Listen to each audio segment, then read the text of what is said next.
I'm on the roof of the room of the Last Supper, and you can see here a mask. Then what is a mask doing at that amazing room?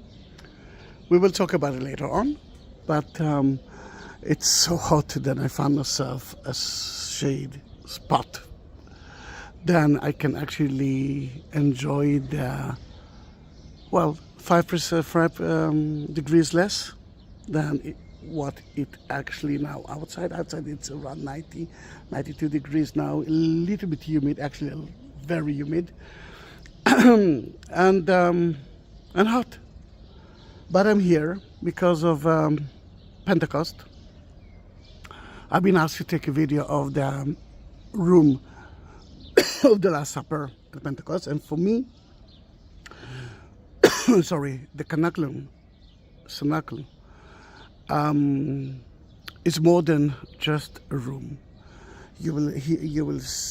I think you will understand why I'm actually believe that this is the first church ever and the center of all Christianity. Boof! Surprise, isn't it? But where we are at Mount Zion, which is now outside the walls of the city. Let me show you a little bit of the view of the city, but before that, let me tell you that I'm honoring the tour to everyone. Watch it, of course, but to Susan and Peter Italiano, that bought the Bible, the Old and the New, with the amazing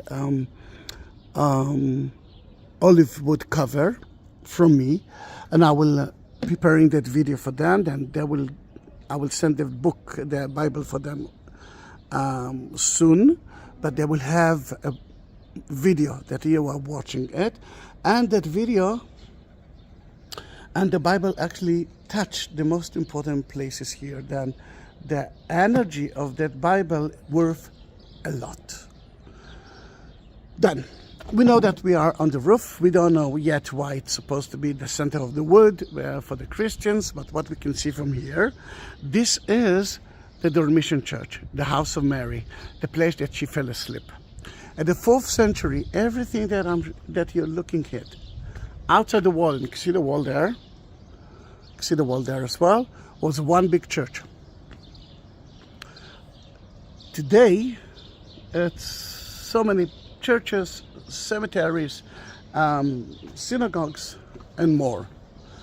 Then, right in front of you, you can see Mount of Olives, and Jesus ascended into heaven from there, and he told their disciples, go back to the room and wait for my instruction. That's going to be Pentecost.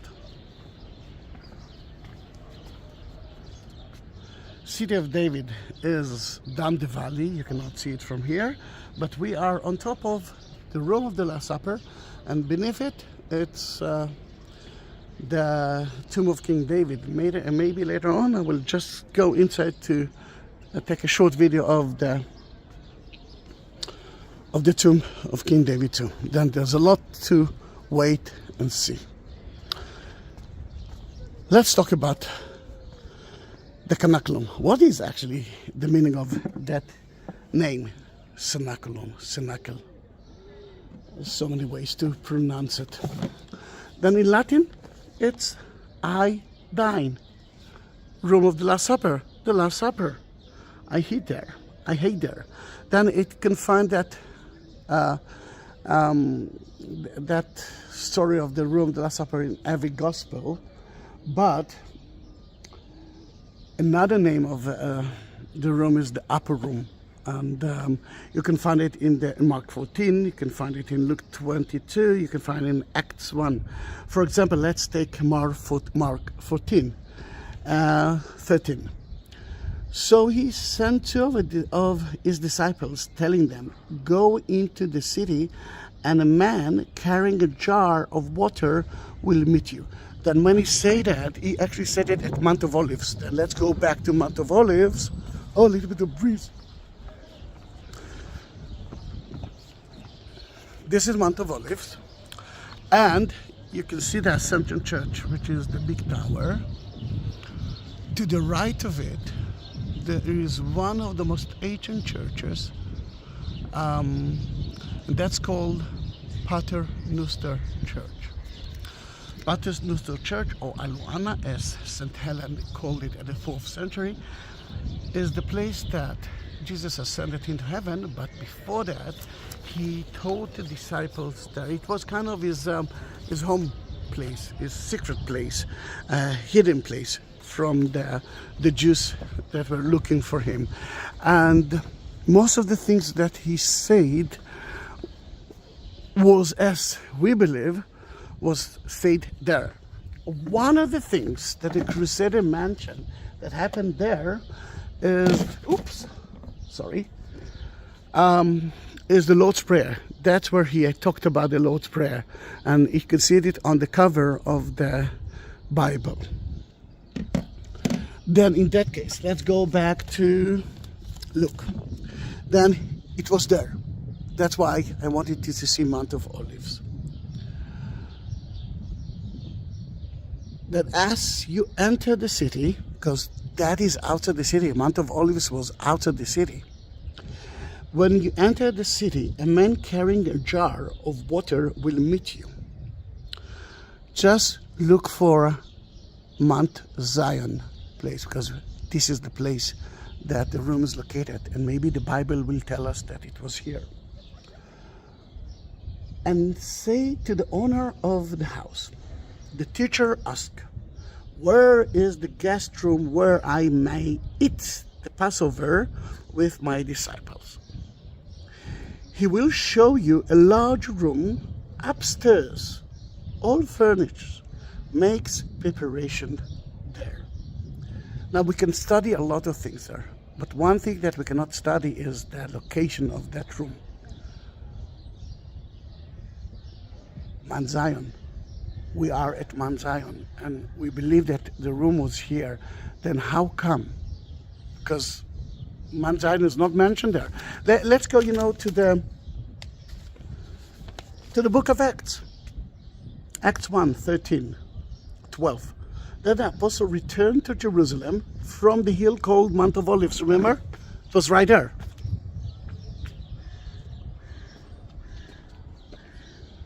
When they arrived, they went upstairs to the room where they were staying. Then the thing that we know, that after the ascension of Jesus, they came back to here. But is it here? Or maybe it's at the other part of Jerusalem. This is an enigma, and there's only one clue that tells us that it used to be here, but it's, if you ask me if it's 100%, I feel that it is. But if I'm trying to find a clue, it's difficult. Then the clue is there. This time we will read it from Luke 22, but you can find it in Mark 14 as well. As you enter the city, a man carrying a jar of water will meet you. Now, a man who carry a jar of water. If you would live in the time of Jesus, you know that this is a woman thing. A woman, the women carry water. The man didn't. I know what you're thinking, but I'm going back to the time of Jesus. Then in that case, only one group used to carry water, and that was the easiest, the one cult of Judaism that were kind of monks, but only men. And they had to do everything by themselves. Then they used to carry water, and we believe that Mount Zion was their compound. Then in that case, it can be here, Mount Zion. But why the room is so important for me, and why it's not only the room of the Last Supper? Because the preparation for the celebration of Jesus and Passover meal happened here. The washing of the disciples' feet happened in that room. Certain resurrection appearance of Jesus was in that room. The gathering of the disciples after the ascension of Jesus, we are just talked about it, was right here. The election of Saint Matthew as apostle was in that room by St. Peter. The descent of the Holy Spirit upon the disciples on the day of Pentecost will be right here. Then in that case, there's so many important things that happen here. You can understand that it's not only one thing that happened, then it's not only the room of the Last Supper. Then let's read something else. We will try to understand it better. Before we will read about it, let me explain you about Passover. There are 3 Jewish festivals that every Jew must do it inside the city. Then in that case, if you know that the 12 were at Mount of Olives, and we know that it wasn't part of the city, they had to do it here. That's why Jesus sent the disciples to look for a place. And now think about your city when, let's say, 10,000 people live in your city, but in the festival another 100,000 people will be here. You can understand what will happen to the hotel prices. But God knew that too, and he told the people, you are lucky that you're living in the holy city. I am myself is lucky that I can visit it almost every day. But you must give the visitors a free room, a place in your apartment. Are you going to give it a free room? Of course not. Then in that case, usually the upper room, the roof, and I'm sitting on the roof, and this is another reason why I believe that that although the room, the Last Supper, is beneath us, when they came to here, they saw something like that. It was furniture. It was ready for them. The family or the atheist gave them some things to prepare for the Passover. But they saw her roof. And this is the name. This is why they call it the upper room. Then in that case, we know already the disciples did it. And let's go to talk about the Last Supper itself. Let me see where it is. Here it is, 17. After taking the cup, he gave thanks and said, Take this and divided it among you. For I tell you, I will not drink again from the fruit of the vine until the kingdom of God comes, which is difficult to understand. I mean, if someone will tell you that, you won't understand it. And the 12 didn't realize that he's talking about his death and resurrection later on. And he took bread, gave thanks, and broke it, and gave it to them, saying, This is my body given for you. Do this in remembrance of me. In the same way, after the supper, he took the cup, saying, This cup is the new covenant in my blood, which is poured out for you. Oh, you see I'm right.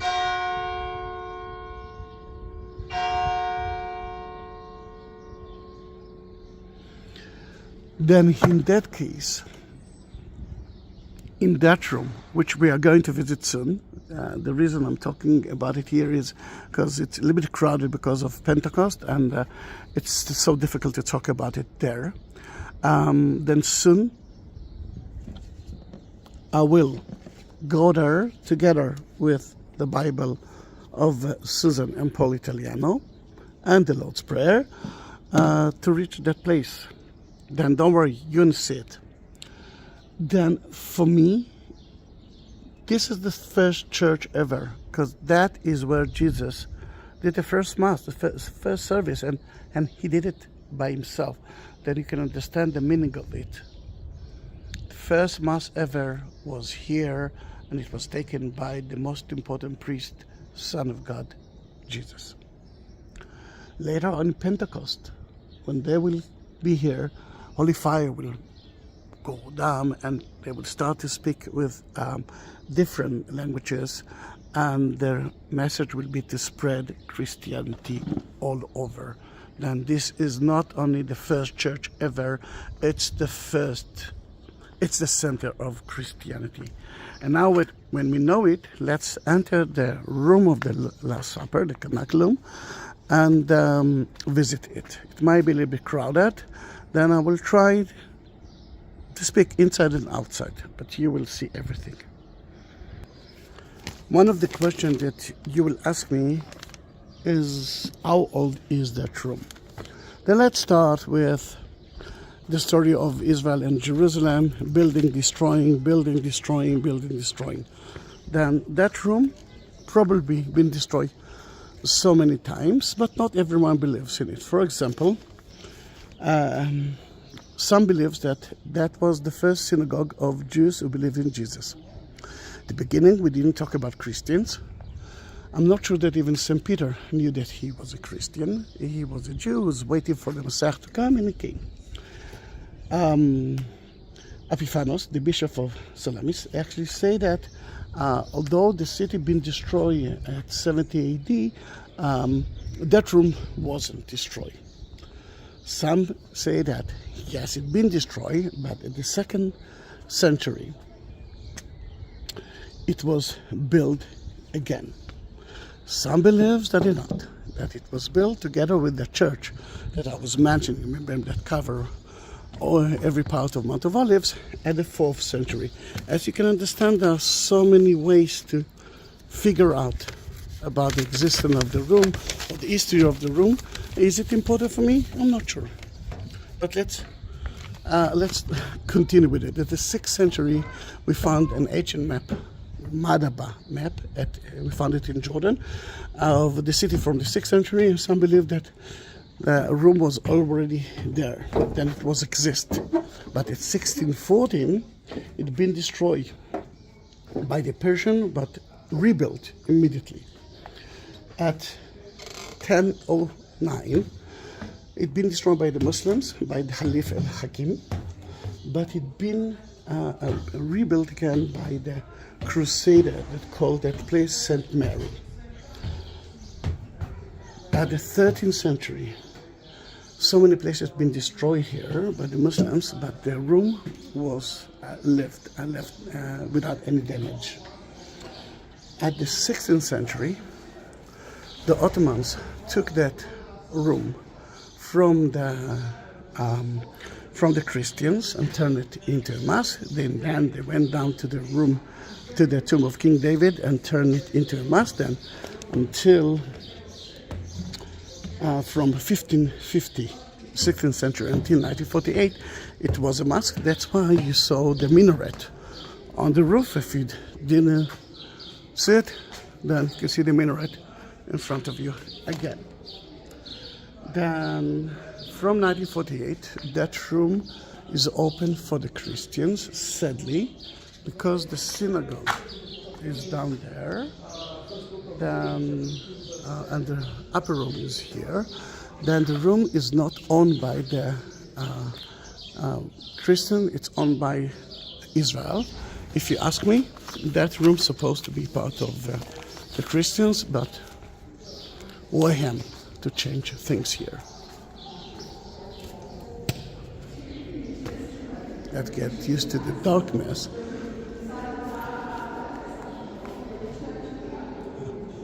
And let's talk about the room that you can see here. First of all, it's quite empty, then I'm happy. Usually it is crowded, but you can see the mosque. Here you can see the beautiful windows from the Islam time with some sentences about King David, and this is the mihrab, which shows you the way to Mecca. And when a Muslim will enter, he will know immediately that this is the way to Mecca, and he will pray through it. Another beautiful stained window from the Islam. The room itself is, even that is a problem. Some believe that it's from the Crusade time, and I am one of them. Some believe that it's from later on by the Franciscans, let's say 16th century. There, you can see the stairs that can take you to another tomb of King David. It's a fake tomb. The Muslim didn't let the oh, look at the kitty. The Muslim didn't let the Jews and Christians visiting the real tomb, which is just beneath it, and later on, if he will let me, I will show it to you. And but it's a beautiful, typical Crusader room. Look at the arches. Another beautiful thing that I can bless here is the tree that was giving us as a present. Hello, kitty. Hey, I'm allergic to cats, but I cannot say no to cats. Now, if you will hear me sneezing, you know why. But this is an olive tree that was given us by the Pope himself. A part of the letters of St. Paul. And the idea is that the Jews started to hate, the Christians started to hate the Jews. I mean, if you read the Bible, you can understand that. Which is, I must say, I can show you, I can read the Bible in a different way to show you that there wasn't any hate, there was debate, which is still the Jewish way, debating. There's not only one truth. Then, in that case, St. Paul told them, if you will hate the Jews and cut, kill them, whatever, you will cut the main trunk that you are growing on. Because the foundation to Christianity is actually Judaism. But here you see 3 trunks, Christian, Muslim, and Jewish, which is beautiful, beautiful present from the Pope at the year 2000. Another amazing thing is right here. You can see here a column from 12th century. And look at the falcon bird. The bird couldn't feed her own chick. Then the mother decided to feed her own chicks from her own flesh. This is the story of the room, the Last Supper. Eat that bread, drink that wine. And to show you why I believe that the room is from 12th century, beside that column, look at the graffiti here of Crusader, I think mainly German Crusader from 12th century. There's another one behind that, 3 beautiful people. Let me show it to you.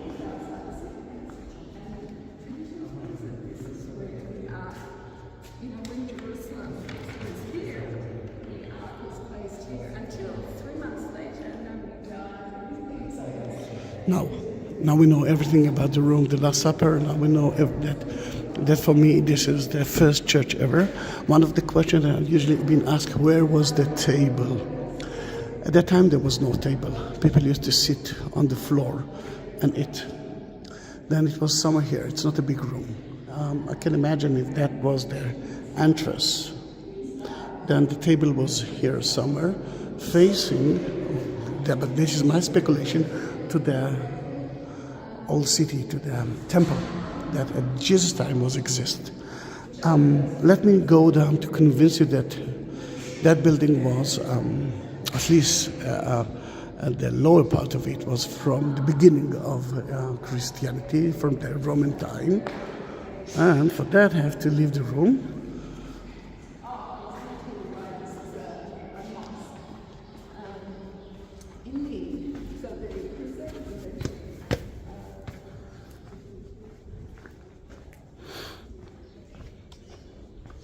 We are leaving the room. Just for information, WC, the toilets are there. But we are heading to the tomb of King David. It's not a video about that, but I want you to see that it's a room on top of a room. And I want to convince you that it's maybe from ancient time.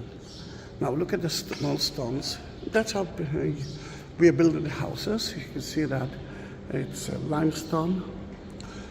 But here you can start to see big stones. big stones tells us that it used to be something different. Maybe it was owned by, I don't know, institute.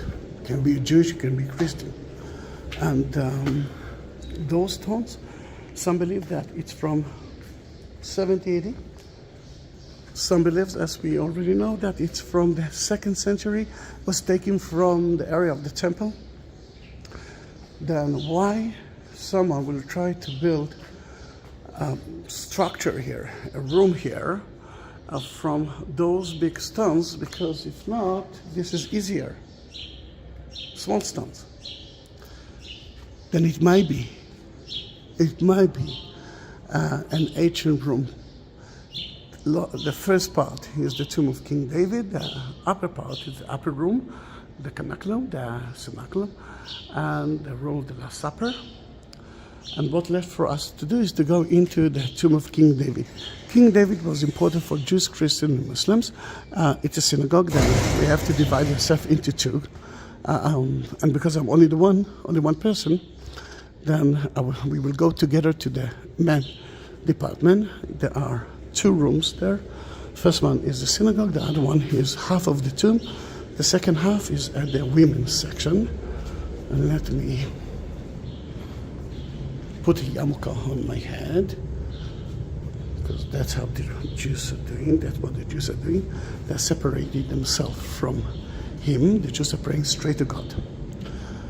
The women department is there, but I'm entering to the men department together with your book.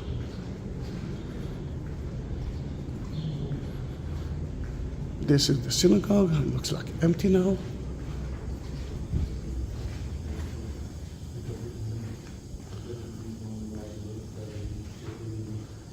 And this is the tomb.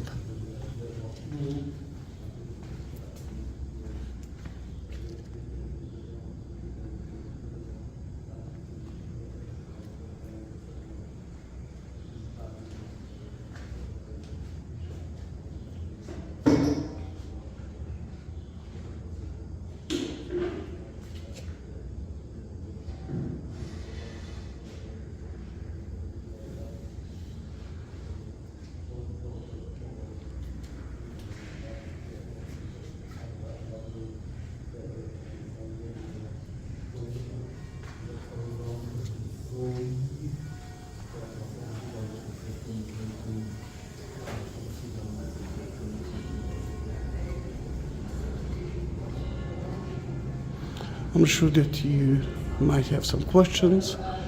Don't hesitate to write me whatever you feel, and you can ask me everything. I will try to answer every question. And if you want to support my channel, feel free to go to buy me a coffee link or to PayPal, and the links are at the description of that video. And that's true if you want me to buy you a Bible or cross and bless it somewhere in Jerusalem, and of course to prepare a video for you. Then thank you very much from Mount Zion. It was such an amazing tour, isn't it? Then happy Pentecost, happy Shavuot.